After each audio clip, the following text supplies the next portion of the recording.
Hello friends, my name is Inez, and today I'm going to be wrapping up the books that I read for the Read Your E-Reader Readathon.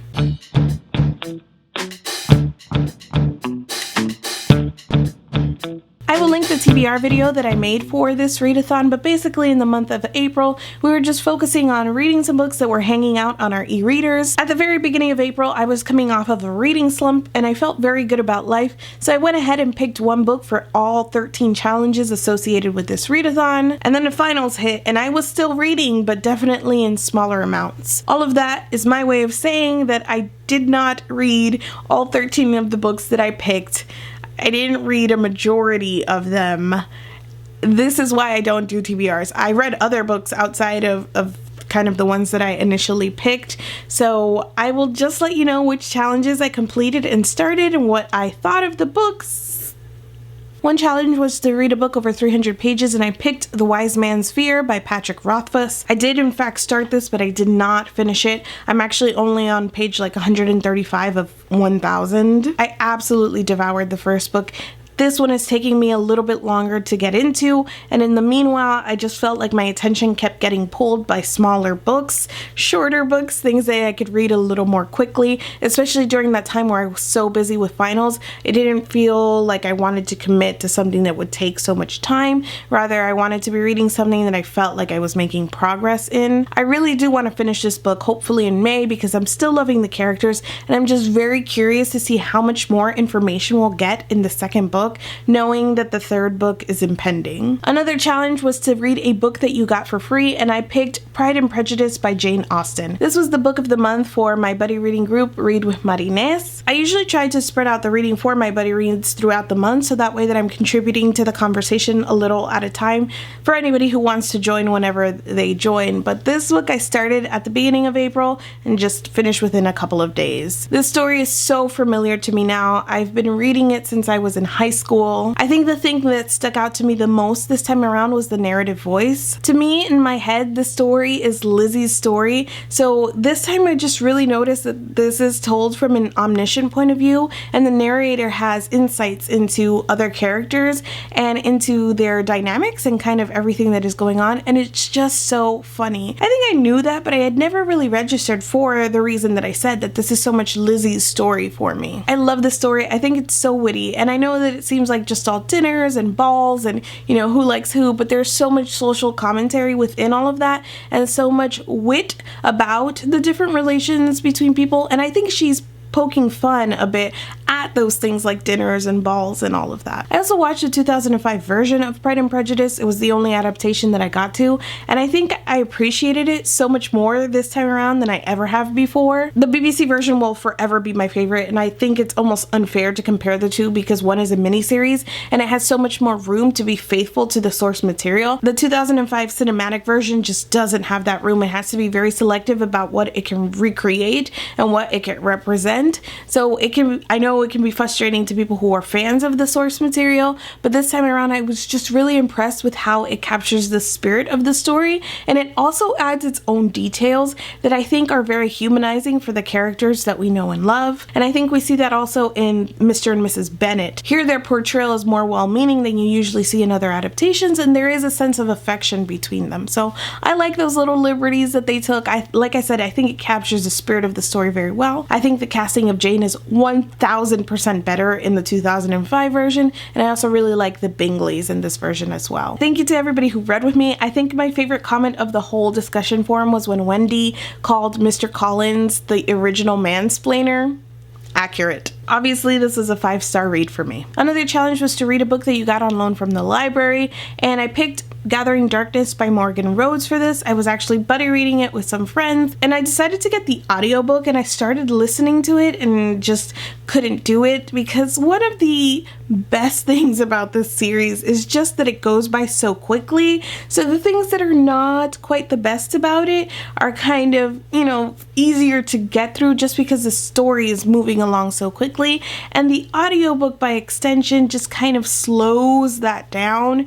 And also I didn't like the voices that the narrator was making, especially for the women. So I wanted to just stop the audiobook and give the book a fair chance and get it from the library as well, because I'm also not spending money on this. but there's a waiting line for the book. So my buddy reading partners finished the book, they moved on, and I'm still waiting for the actual ebook to come to me. Another challenge was to read a first book in a series, and for this, I picked The Raven Boys by Maggie Stiefvater. I was pleasantly surprised by how much I ended up enjoying this book after giving up on it 2 times. I did have to push myself through the beginning of this book again, just because Stiefvater is really rather ham-fisted about her characterizations. It's kind of ridiculous how much meaning she infuses into every look, every interaction, everything that the character does. Like, they can't just open a door, they have to open a door in character, and that kind of overwhelming characterizations in the beginning chapters really just was off-putting for me. It slows down what's supposed to be this jumping off point for me, and I had to push myself through all that and get acquainted with her style and more acquainted than I wanted to be with her characters very quickly. That settles, but it's never completely gone with the story. I love descriptive writing, but I think that in Stiefvater's case, it's very hit or miss.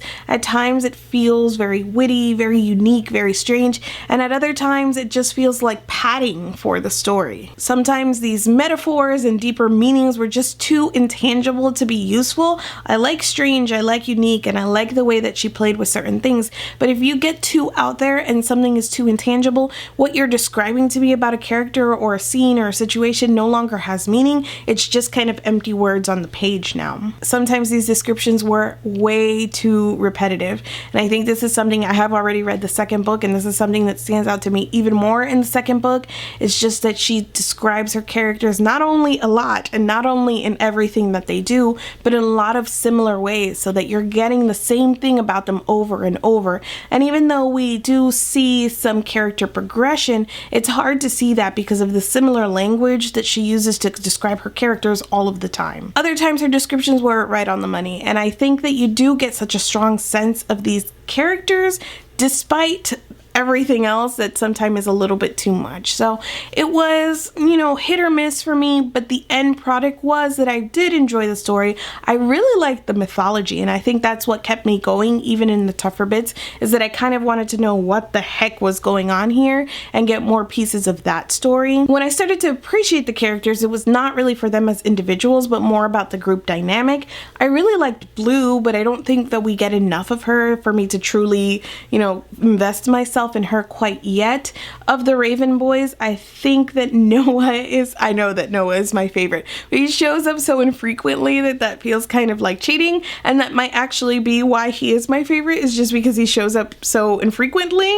So overall, not a perfectly told story, but an enjoyable one. I'm not quite decided on a rating yet, and I've already finished the second book and I'm still not quite decided on the rating yet, but it's between 3.5 and 4 stars. Another challenge is to read a book by a first-time author for you, and for this I picked The Girl in 6E by A.R. Torre. This is an erotic thriller about a cam girl who isolates herself, locks herself up because she has thoughts of murdering people, like she has the desire to murder people. It's a really interesting premise, and my gosh, this book just speed right along. I read it quickly and I was thoroughly engrossed, even when I was uncomfortable reading it, because portions of it do come from the point of view of a child molester. I will say that save for the momentum of the story and the interesting premise and just kind of the smooth storytelling style, there isn't a lot to say about this book because there isn't a lot more here. The chapters got repetitive, especially as you hear the main character tell you about her urges to kill like over and over and over again.